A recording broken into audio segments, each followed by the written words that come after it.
est un film à suspense qui dépeint les divagations d'un jeune homme qui sombre lentement dans la folie. Taxi Driver a été considéré comme un film important, mais en 1976, les gens ne se doutaient pas qu'il aurait une importance historique.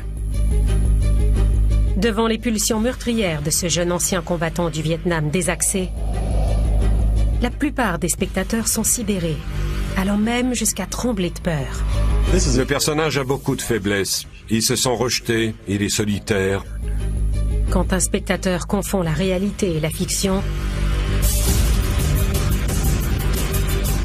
les conséquences peuvent être tragiques.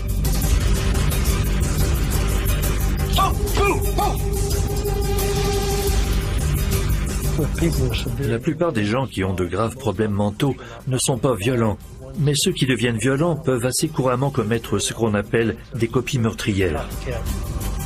Ils imitent d'autres meurtriers. Voici une copie meurtrière qui va ébranler tout un pays. Il voulait laisser sa marque. Le pire, c'est qu'il a réussi. John Hinckley a pris la décision de tuer le président.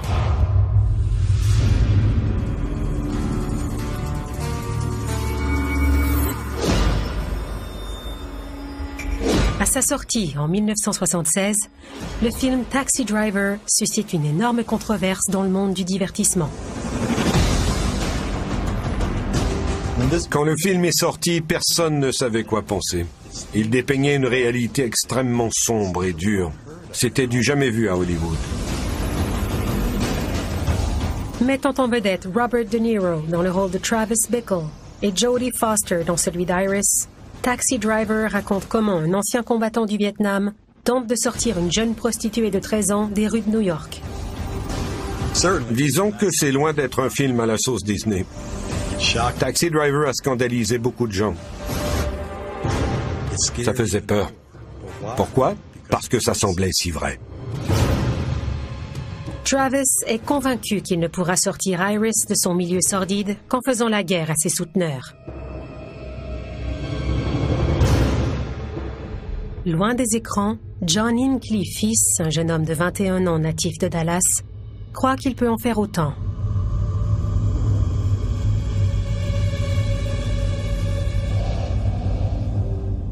Ayant grandi dans une famille aisée, Hinckley n'arrive pourtant pas à trouver sa voie dans la vie. John Hinckley vient d'un milieu privilégié. Il est le fils d'un dirigeant de l'industrie pétrolière qui possédait sa propre entreprise. Hinckley venait d'une famille où il fallait réussir, et malheureusement, il n'avait aucun succès. John abandonne ses études universitaires et décide de tenter une carrière musicale à Hollywood.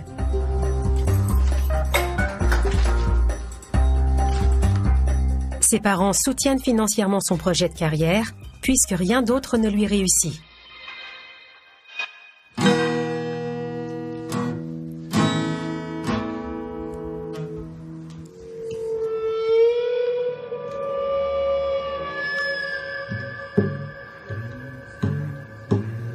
Il croyait pouvoir devenir une vedette de la musique.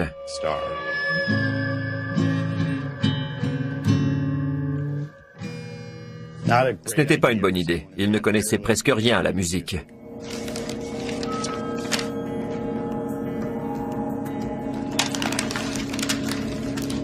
Comme beaucoup de jeunes qui vont tenter leur chance à Hollywood, John Hinckley se retrouve marginalisé. Il voulait devenir auteur-compositeur, mais il ne quittait jamais son appartement. Il avait des rêves de grandeur, mais il passait son temps à manger de la malbouffe dans son petit appartement délabré d'Hollywood.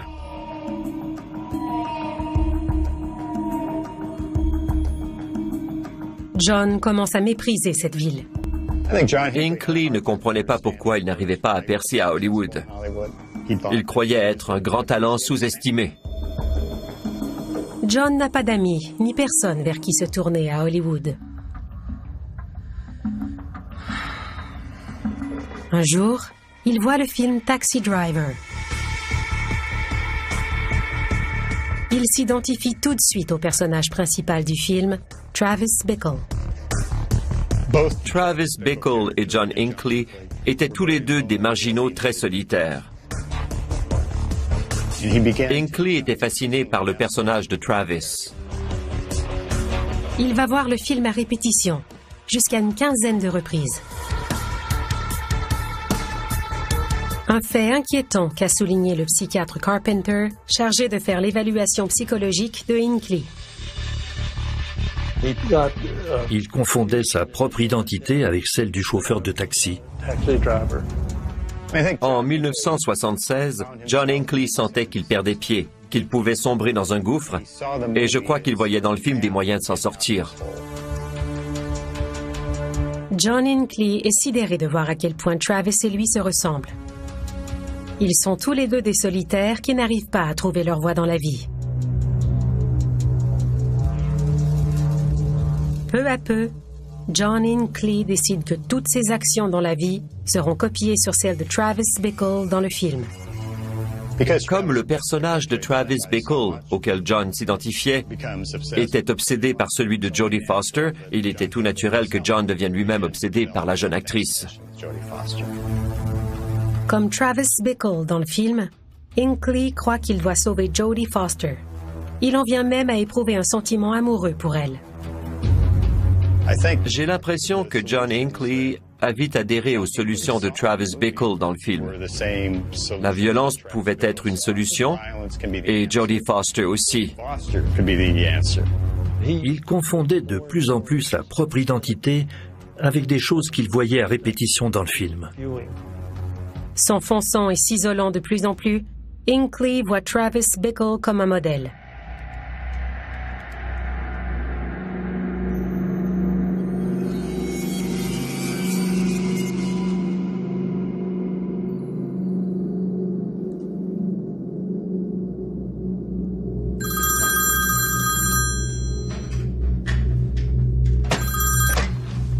Hello?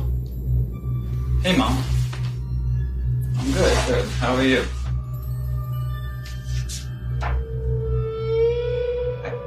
I actually met this girl. Yeah, she's an actress, yeah. I think you would really like her. Dans le film Taxi Driver, Travis Bickle s'éprend de Iris, mais ce n'est pas réciproque. John Hinckley a imité son héros. Il est même allé jusqu'à s'inventer une relation imaginaire dont il parlait à ses parents. Hey, Mom. Yeah, well, I mean, we had a great time. We went down to Santa Barbara and it was beautiful. I really wish you could meet her, but it's just so tough to schedule now. Il écrit à ses parents pour leur décrire les voyages qu'ils font ensemble. Il leur parle au téléphone de cette petite amie, cette fille qui n'existe pas et que lui a inspiré le film Taxi Driver. She's busy all the time. I hardly ever see La mère de John est heureuse qu'il ait enfin une compagne. Elle ne se doute pas qu'il s'agit d'un personnage fictif sorti tout droit d'un film. Elle se disait qu'au moins, il avait une petite amie, un soutien dans la vie, alors qu'en réalité, il était toujours aussi seul. Oh, you talking to me? Cette femme n'existait que dans l'esprit de John Hinckley. De jour en jour, l'histoire d'amour imaginaire de Hinckley avec la jeune vedette du film devient de plus en plus inquiétante. En 1979, c'est devenu alarmant.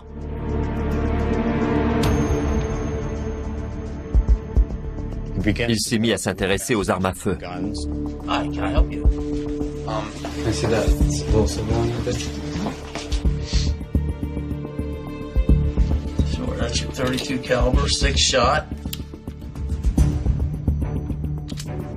Can I see that other silver one with the wooden handle? Sure. This one here, it's your 45 caliber, pretty much similar to the same thing, 6-shot.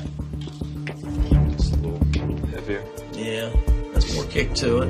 This will take down your target a lot quicker. It's a lot louder though too, right? Yeah, it does make more noise. I think I like this one. Okay. Il a acheté un revolver, puis d'autres armes à feu. Ça devait lui procurer un sentiment de puissance.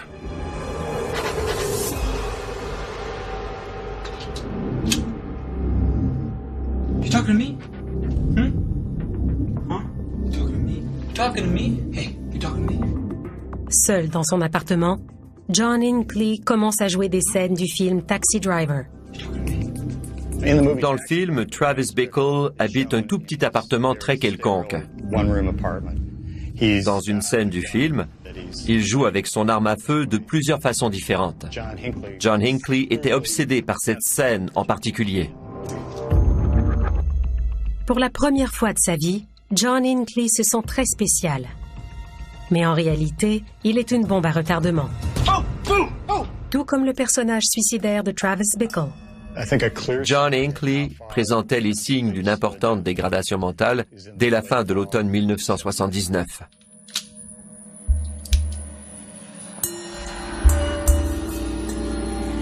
À 2 reprises, il a porté le canon du revolver à sa tempe et il a joué à la roulette russe. C'est le genre de choses que seule une personne à l'esprit très dérangé pourrait faire. En 1980, la fixation de John sur le film Taxi Driver atteint un point de non-retour. En lisant le magazine People, il découvre que Jodie Foster s'est inscrite à l'université Yale. Il a menti à ses parents. Il leur a dit qu'il s'était inscrit à Yale en écriture pour devenir écrivain. Il lui a envoyé de l'argent, il a traversé le pays pour se rendre à Yale, mais il n'y allait pas pour étudier. Il y allait pour suivre Jodie Foster. Quand il arrive à Yale, les choses ne se passent pas comme il l'avait espéré. Après plusieurs rejets, il était toujours obsédé par Jodie Foster et il s'est demandé comment il pourrait atteindre son but. Il voulait être en symbiose avec Jodie Foster. Mais comment faire? Ses tentatives auprès de Jodie Foster ne donnaient aucun résultat, tout comme celle de Travis Bickle auprès d'Iris. Il a décidé de faire en sorte que Jodie Foster ne l'oublie jamais.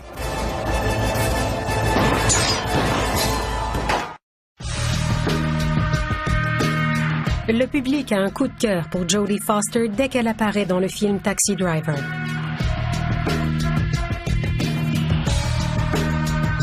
La jeune actrice qui est en nomination pour un Oscar ne se doute pas qu'un de ses admirateurs, John Hinckley fils, prend le film un peu trop au sérieux. Jodie était en passe de devenir la nouvelle coqueluche de Hollywood. Il n'était donc pas étonnant que des gens soient obsédés par elle. Mais dans le cas de Hinckley, ça dépassait les bornes, c'était malsain. Hinckley décide d'intensifier sa traque et se rend à l'université Yale, où Jodie Foster s'est inscrite. Pourtant, une fois à Yale, John a peur d'approcher l'actrice. John Hinckley est un type très timide. Il ne se voyait absolument pas approcher Jodie Foster et se mettre à lui parler. Il a donc commencé par lui téléphoner quelques fois.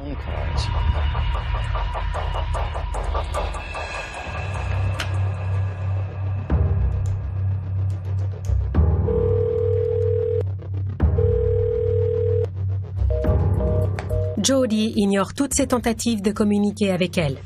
Il l'a appelée et elle lui a dit « Qui êtes-vous » It's John. Il bafouille son nom. John Hinckley. John Hinckley. Haven't you got any of my messages? Une autre fois, il a entendu des gens rire. What are you laughing at? Il a demandé à Jodie Foster pourquoi elle riait. Pourquoi ils riaient tous. Elle lui a dit qu'il riait de lui. Cherchant désespérément à se faire aimer de Jodie, John lui écrit un poème intitulé « Je connais une fille ». Je connais une fille que les mots ne peuvent décrire. Je ne la connais pas bien, mais je la connais et elle sait que je l'aime. Je ne connais pas ses sentiments envers moi, mais elle sait que je connais son nom. Au grand désarroi de John, Jodie n'est pas impressionnée et elle l'ignore toujours. Il ne se décourage pas pour autant. Il continue de poursuivre son objectif. Comme Travis Bickle, Hinckley réagissait très mal au rejet. C'était quelque chose qu'il méprisait. Tout comme le héros du film, il croyait savoir quoi faire pour changer les choses. Hinckley croit qu'il arrivera à se faire remarquer de Jodie seulement s'il tue quelqu'un. Et il a choisi la cible idéale pour faire beaucoup parler de lui. le président Jimmy Carter. Travis Bickle avait d'abord voulu assassiner un politicien. Quand John Hinckley a décidé de l'imiter, il ne pouvait pas choisir de meilleure cible que le président des États-Unis. C'est le projet d'un homme qui a perdu la raison. Pour la plupart des gens, ça dépasse l'entendement. Mais John Hinckley, fils, n'est pas comme la plupart des gens. Il s'est armé, il s'est procuré des munitions, il faisait les choses à peu près de la même façon que Travis Bickle.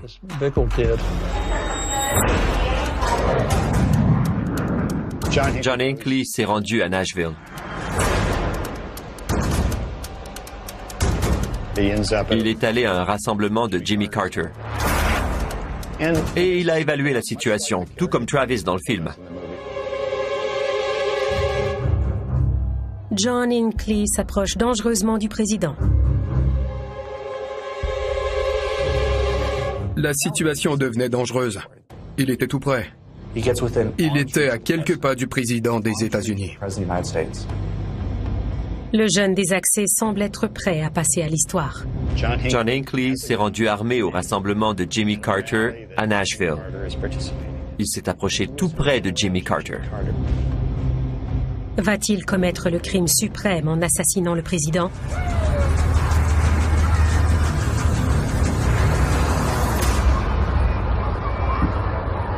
Il n'a pas été capable de tirer. Il n'était pas tout à fait prêt. Il n'était pas encore assez désespéré. Ce n'est qu'une question de temps. Il va bientôt exploser.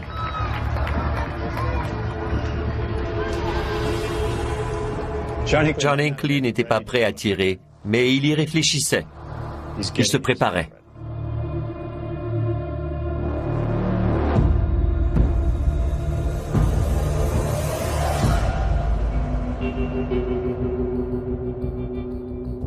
Peu de temps après, il est appréhendé à l'aéroport de Nashville. Do you have any papers for this, sir? I do. I don't have them with me. You don't have them with you? No, I don't have them.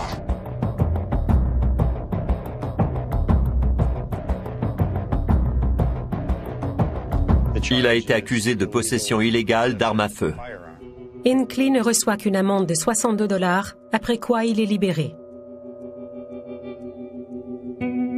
John sombre encore plus dans la folie après avoir réussi à s'approcher du président Carter. Même s'il a vite été libéré, ses parents sentent que quelque chose ne tourne pas rond après avoir appris la raison de son arrestation. La mère de John Hinckley a compris que son fils n'était pas dans son état normal. Il y avait quelque chose qui ne tournait pas rond et il était grandement temps de consulter. I'm just a little bit worried about him.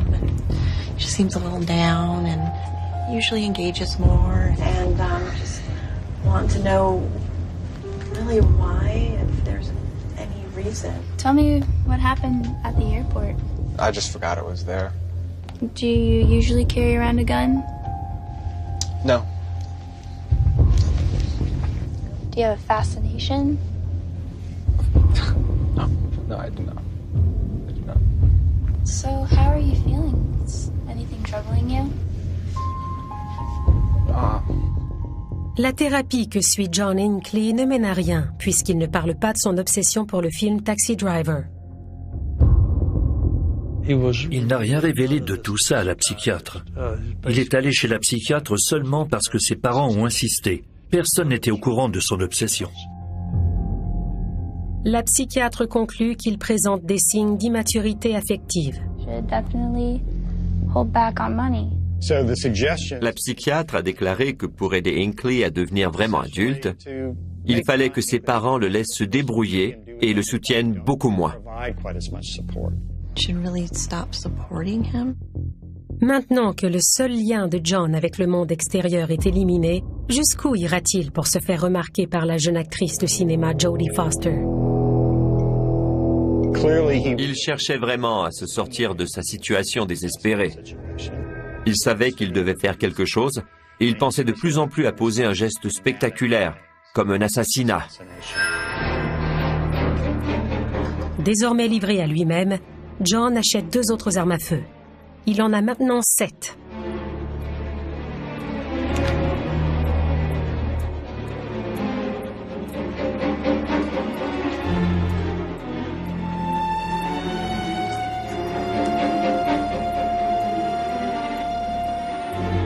sa fixation sur Jodie Foster atteint son paroxysme. Fou d'amour, Hinckley ne peut attendre une journée de plus pour révéler ses sentiments à Jodie.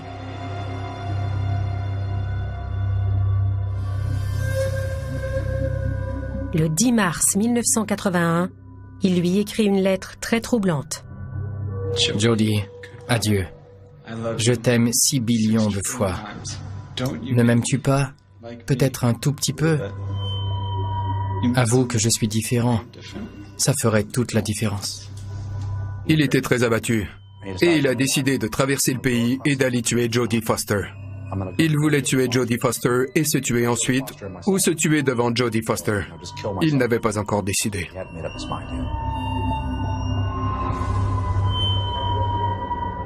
John Hinckley va-t-il poser un geste irréparable? Après des rejets répétés, Travis Bickle devient violent. Après d'incessants rejets, Hinckley a aussi recours à la violence.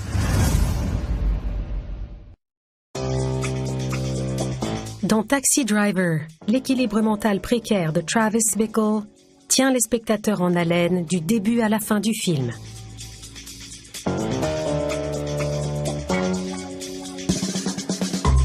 Le 10 mars 1981, John Hinckley, fils, décide d'imiter son alter ego cinématographique. Il aimait énormément ce film parce qu'il était le reflet de sa vie. Tout comme Travis Bickle, il était un psychopathe solitaire prêt à tuer pour arriver à ses fins. Tout ce que John Hinckley désire, c'est se faire aimer de Jodie Foster. Désespéré, il a écrit à Jodie Foster. Jodie, adieu, je t'aime 6 billions de fois. Ne m'aimes-tu pas peut-être un tout petit peu? Il était fou d'amour et sa lettre était une supplication. Il la suppliait de le remarquer, mais elle a continué de l'ignorer. John est prêt à tout pour obtenir la seule chose qui compte à ses yeux. Bientôt, le monde entier va découvrir à quel point John est désaxé.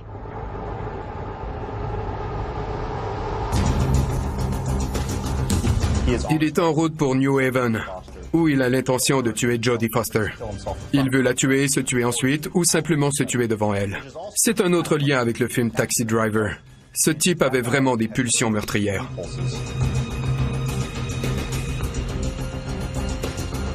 Pendant sa traversée du pays, l'autocar s'arrête à Washington.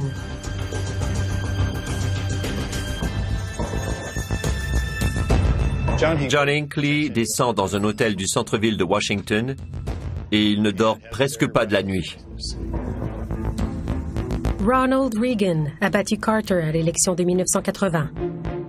Il est maintenant président et Hinckley modifie son plan d'action. Le matin, il se lève, il va déjeuner chez McDonald's et il achète le Washington Star. De retour à l'hôtel, il voit dans le journal que Ronald Reagan doit faire une apparition l'après-midi dans un hôtel qui se trouve tout près, le Hilton de Washington. Il a une idée sortie tout droit de Taxi Driver.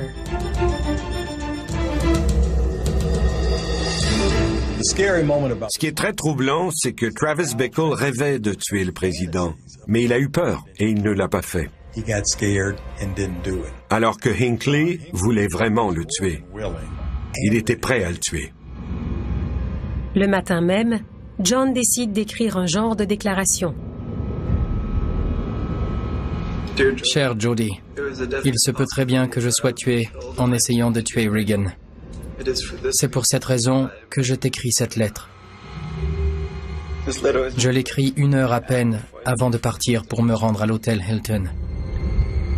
Jodie, je t'en supplie, sonde ton cœur et donne-moi au moins une chance, grâce à ce geste historique, de gagner ton respect et ton amour.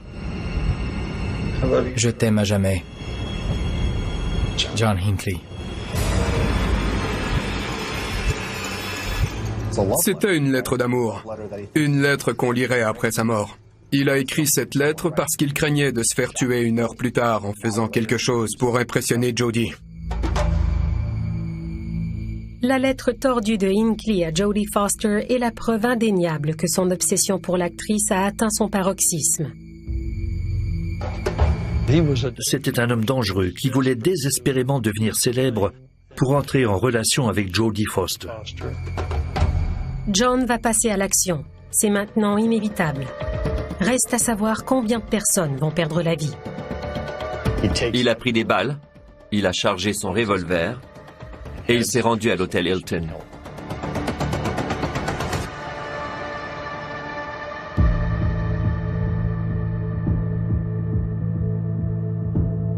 Vers 14h30, en plein jour, John Hinckley fils attend patiemment à l'extérieur du Hilton de Washington, où le président Reagan adresse un discours. John Hinckley est armé, il est désespéré et il attend le président qui fait un discours. Tout est en place, ça va barder. Hinckley attend patiemment et personne ne se doute de ce qui est sur le point de se passer. C'était le moment que John Hinckley attendait. Il croyait vraiment que ce geste historique, selon lui, allait l'unir à Jodie Foster.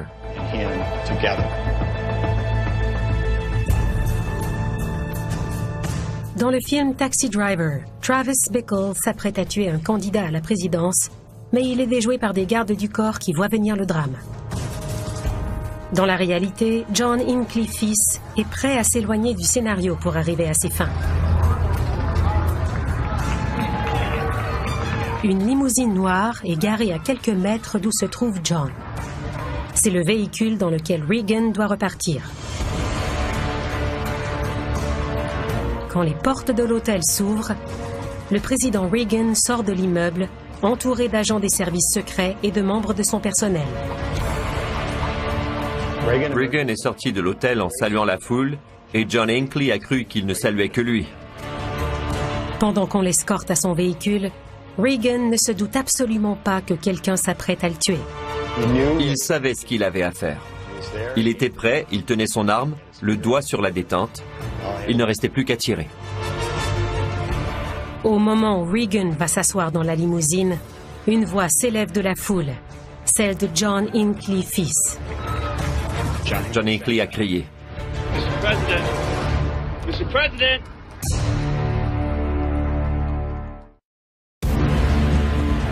John Hinckley fils est sur le point de bondir de la foule pour tenter d'abattre l'homme qui, en 1981, est le leader du monde libre, le président Ronald Reagan.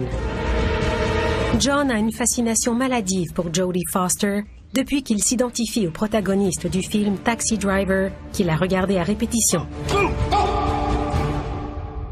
Devant l'hôtel Hilton, Hinckley attend que Reagan s'approche enfin. Il a le doigt sur la détente d'un revolver caché.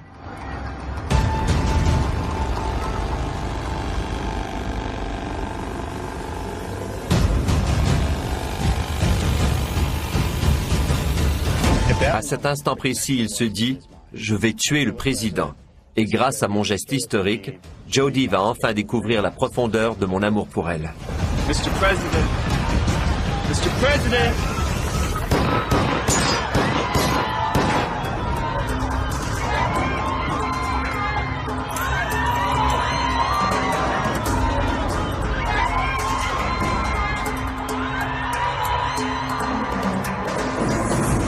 Il a tiré 6 balles qui ont touché des gens. Une balle s'est perdue et une autre a atteint la voiture. Près de la limousine, des gardes du corps armés trouvent rapidement le tireur. Les agents des services secrets, vous vous en doutez bien, ont tout de suite repéré Hinckley. Ils ont couru vers lui et lui ont sauté dessus. Hinckley est arrêté, mais il a eu le temps de blesser gravement 4 personnes devant l'hôtel.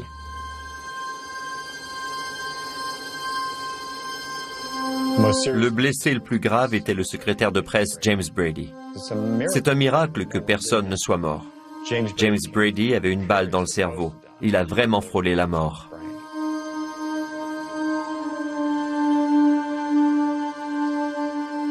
Les autres victimes, le policier Thomas Delahanty et l'agent des services secrets Timothy McCarthy, ont tous les deux des blessures sans gravité.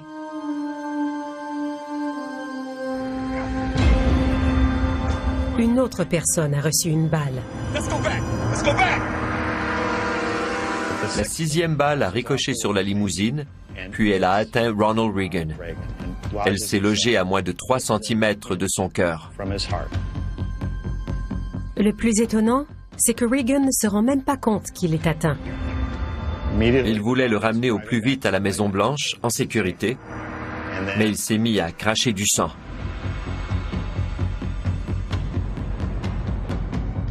Are you okay, Mr. President? No, you're not. Let's go to the hospital. To the hospital now. La limousine a tourné en direction de l'hôpital. La vie de Reagan était en danger. À l'hôpital, Ronald Reagan est capable d'entrer à l'urgence en marchant. Mais très vite, il s'effondre et on le transporte à toute allure en salle d'opération.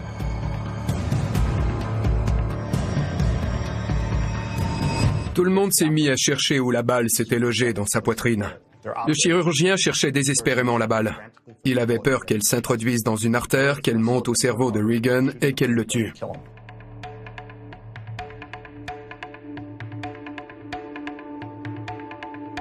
Heureusement pour le président et pour le pays tout entier, Reagan survit à l'opération.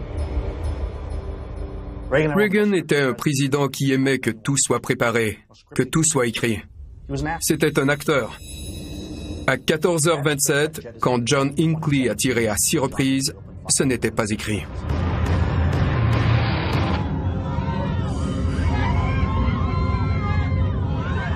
Il n'y avait plus rien d'écrit.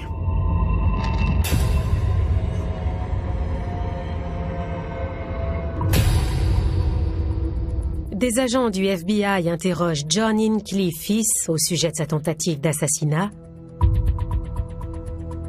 Mais le jeune homme ne veut parler que d'une seule chose. I have a question for you. Go ahead, you can ask a question.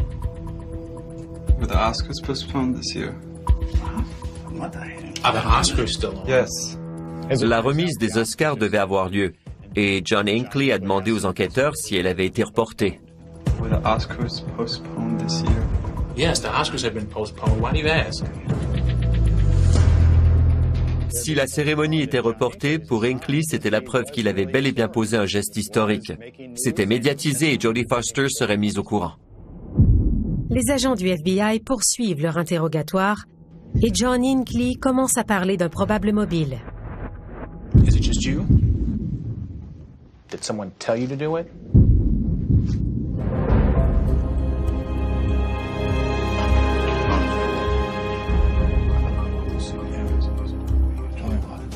En examinant le contenu de son portefeuille, ils ont trouvé plusieurs photos. Des photos d'une femme. Wow, John. Who are they? Why are they there? Is it your girlfriend? I think if you have this, you know the story. Hinckley dit aux agents que dans sa chambre d'hôtel, il y a une lettre dans laquelle tout est expliqué.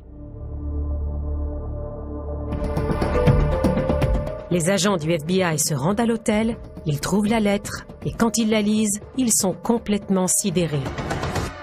Les enquêteurs ne s'attendaient pas du tout à ce genre de choses. Quand quelqu'un tente d'assassiner le président des États-Unis, d'habitude, il s'agit d'un geste politique. Mais dans le cas de Hinckley, ça n'avait rien de politique. Il n'était pas très politisé. Il aurait aussi bien pu tirer sur le président Carter que sur Reagan. Les agents étaient stupéfaits quand ils ont découvert que ça n'avait rien à voir avec Reagan, ni même avec la politique. Il avait tiré parce qu'il était obsédé par une vedette de cinéma. Dans la chambre d'hôtel de John, on trouve aussi 2 boîtes de munitions, une copie VHS du film Taxi Driver et une carte postale. Ils ont trouvé une chose très bizarre dans sa chambre. Une carte postale sur laquelle il avait écrit à Jodie Foster « Tu es vierge, pas vrai ?»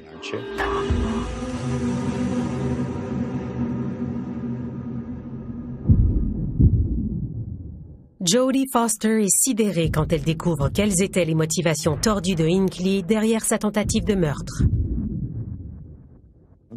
Jodie Foster avait espéré pouvoir mener une vie d'étudiante tout à fait normale à Yale, et pour elle, c'était la fin de ce rêve. Elle était aussi une victime. À cet égard, Jodie Foster est aussi une victime de John Hinckley. Jodie Foster entendra encore parler de John Hinckley fils.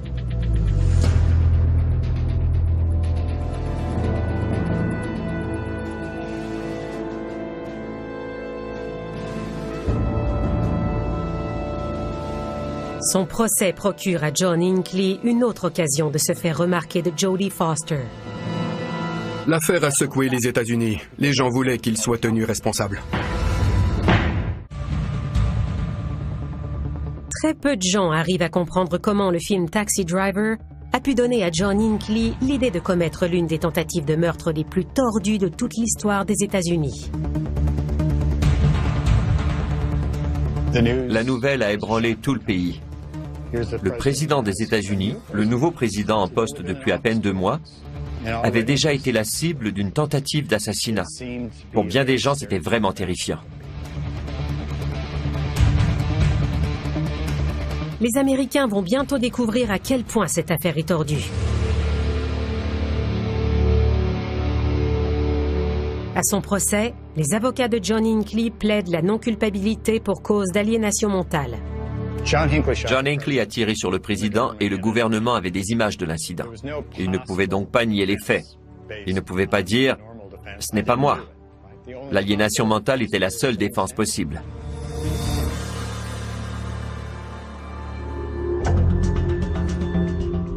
Un des experts de l'équipe de défense, le psychiatre William Carpenter, révèle que Hinckley s'identifie au personnage de Travis Bickle du film Taxi Driver. Il se faisait de fausses idées. La plupart des gens qui ont de graves troubles mentaux ne sont pas violents. Parmi ceux qui deviennent violents, il y a assez fréquemment des gens qui imitent d'autres meurtriers et qui commettent ce qu'on appelle des copies meurtrières. C'était sans doute le cas de John Hinckley. Il s'identifiait tellement au personnage du film qu'il a fini par endosser l'identité de Travis Bickle.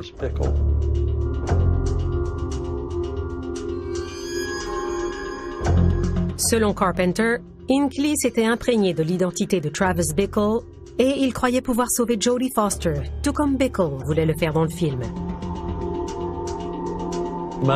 Dans le cas de Hinckley, j'ai rendu un diagnostic de schizophrénie. C'est une maladie qui se manifeste différemment selon les cas. Les schizophrènes gèrent les informations affectives différemment. Hinckley n'avait pas des réactions affectives normales dans des situations très courantes. En 1982, le fardeau de la preuve incombe à la poursuite. À l'époque, quand des avocats évoquaient l'aliénation mentale, le gouvernement devait prouver que l'accusé était sain d'esprit au moment des faits. Ce n'était pas à l'accusé de prouver le contraire. Après un procès de 2 mois, le jury rend son verdict.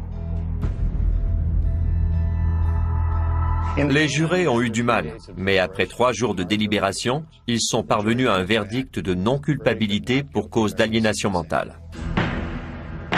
En général, les gens étaient outrés par ce verdict. Hinckley est déclaré non coupable, mais il n'est pas un homme libre pour autant. Un accusé déclaré non coupable pour cause d'aliénation mentale n'est pas libre. Il ne peut pas rentrer chez lui. Hinckley a été interné au St. Elizabeth's Hospital, un hôpital où sont détenus les meurtriers fous à Washington. Hinckley doit rester à St. Elizabeth's pour une période de temps indéterminée. Il devait y rester jusqu'à ce qu'il puisse convaincre le juge qu'il n'était plus un danger pour lui-même, pour Jodie Foster, pour aucun président, ni pour la société en général. Pendant sa première année d'internement à St. Elizabeth's, John Hinckley fait peu de progrès. Il fait même une tentative de suicide ratée avec des antidépresseurs. Il a continué à souffrir de troubles mentaux pendant de longues années, c'était évident, quand il était à St. Elizabeth's. Sa thérapeute travaille inlassablement pour tenter de le guérir de sa fixation sur Jodie Foster. Hello? Hello. I thought I'd come and we could have a chance to talk a little and find out how you're doing. Good. How are you? Well, I'm doing fine. I'm a little concerned about you. You're seeming very lonely. Yes, but I can write, so that helps. You write? Oh. Can you tell me about your writing? I usually just write letters and don't mail them or write my thoughts. When you write letters, who are you writing letters to? I think you know. I know? Are you sure? Why don't you tell me who you share your letters with? I sometimes write to Jody. So you're still sending letters to Jody? Do you think she likes to get these letters? I hope so. What do you have to say to Jody? I just tell her how I feel and what I'm thinking and what's going on. Because I know she has feelings for me, and I think she likes to see that I still have feelings for her. Malgré tous les soins psychiatriques qu'il recevait à St. Elizabeth's, il écrivait toujours à Jodie Foster. Il continuait d'être obsédé par elle. La chose la plus importante dans ma vie, c'est d'avoir l'amour et l'admiration de Jodie Foster. Si je ne peux pas avoir ces choses, personne ne peut les avoir.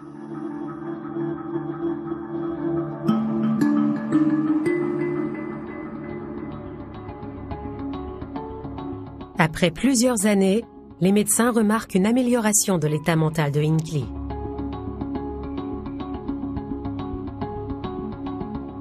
De deux choses l'une. Ou bien il est vraiment rétabli, ou bien il joue la comédie. Je ne connais pas la réponse. How are you feeling today? Okay. We'll take you off the medication, and hopefully you can finally have some outside visits soon. How's that sound? Sounds great. Okay. Be nice. Yeah, definitely. Hopefully some of your family members can come and visit and cheer you up a little bit. En 1992, Hinckley arrête de prendre des médicaments psychiatriques et on lui permet de faire des sorties sans surveillance. Le rétablissement de John Hinckley s'est poursuivi et son état s'est amélioré à tel point qu'on lui a accordé de plus en plus de privilèges. Il peut faire des sorties plus fréquentes. Il peut entrer en contact avec plus de gens. Il y a tout de même certaines restrictions. John Hinckley ne sera probablement jamais complètement libre. Il sera toujours plus ou moins surveillé. La décision de le libérer n'est pas facile à prendre. Les gens ont fini par comprendre qu'il était fou, ou qu'il pouvait avoir été fou au moment des faits. Mais ce n'était tout de même pas un verdict très satisfaisant. Pourtant, la sentence de Hinckley est peut-être un mal pour un bien.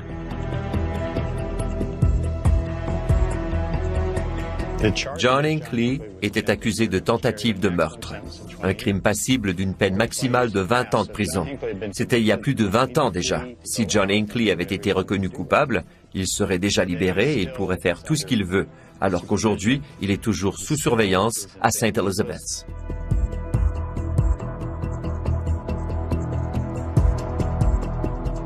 Une chose est certaine, à cause de Travis Bickle et du film Taxi Driver, John Hinckley ne cessera jamais complètement de penser à Jodie Foster.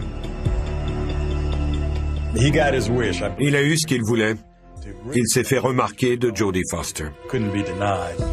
Il voulait peut-être aussi devenir célèbre pour que son nom passe à l'histoire. Il a presque atteint son but. Il sera à jamais tristement célèbre.